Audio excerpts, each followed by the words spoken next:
কখনো দিবেন না। আমরা আজকে যে কথাগুলো শিখলাম, যে আমরা ইব্রাহিম আলাইহিস সালামকে জাতির জনক মানি।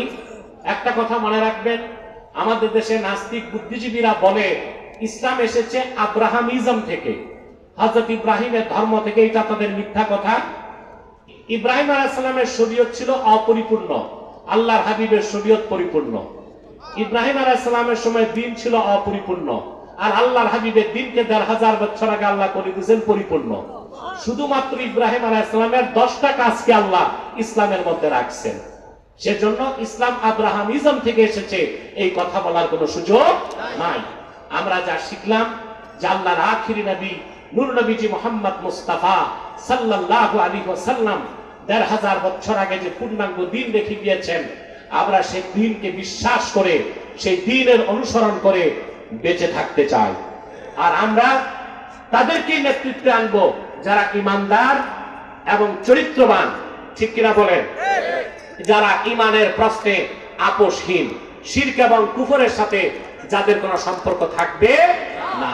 নেতা হবার জন্য, মুসলিমদের নেতা হবার জন্য 4টা গুণ লাগে। এই কথাটা বলেই আমি চলে যাচ্ছি। কয়টা গুণ? প্রথম হচ্ছে ইলম, তারপর হচ্ছে আদল,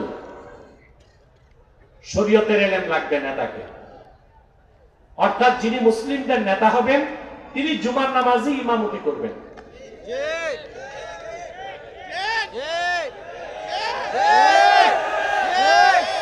আমাদের দেশে কয়জন নেতা এটা পারবে? যিনি মুসলিমদের নেতা হবে তার ইলম লাগবে, তাকে খুতবা দিতে হবে, ঠিক কিনা? তারপর লাগবে আদল, ন্যায়পরায়ণতা বা জাস্টিস।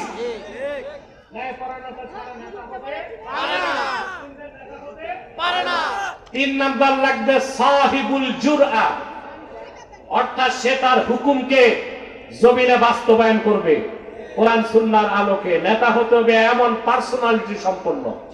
4 নাম্বার সালামাতুল হাওয়াসি ওয়াল আযা, নেতাকে হতে হবে মেন্টালি সুস্থ, ফিজিক্যালি ফিট। এই 4টা গুণ থাকলে মুসলমানদের নেতৃত্ব দিতে পারবে। আল্লাহ তাআলা আমাদেরকে একটি সুন্দর সমৃদ্ধ বাংলাদেশ দেখাক। আমরা দেখতে চাই বাংলাদেশ কোরআন সুন্নাহর আইনে চলতেছে, এবং আমাদের স্বপ্নে এই দেশে খেলাফত প্রতিষ্ঠিত হোক। খেলাফত প্রতিষ্ঠিত হওয়ার আগ পর্যন্ত আমরা চাই আমাদের পক্ষে কথা বলার জন্য শক্তিশালী প্রতিনিধি দল সংসদে থাকুক। এটা হালাতে এদতেরার, হালাতে এদতেরার। আয-যারুরাতু তাতাকাদ্দারু বিকদরি যারুরা, এই নীতির আলোকেই আমি বলে থাকি, ব্যক্তিগতভাবে আমি খেলাফায় বিশ্বাসী।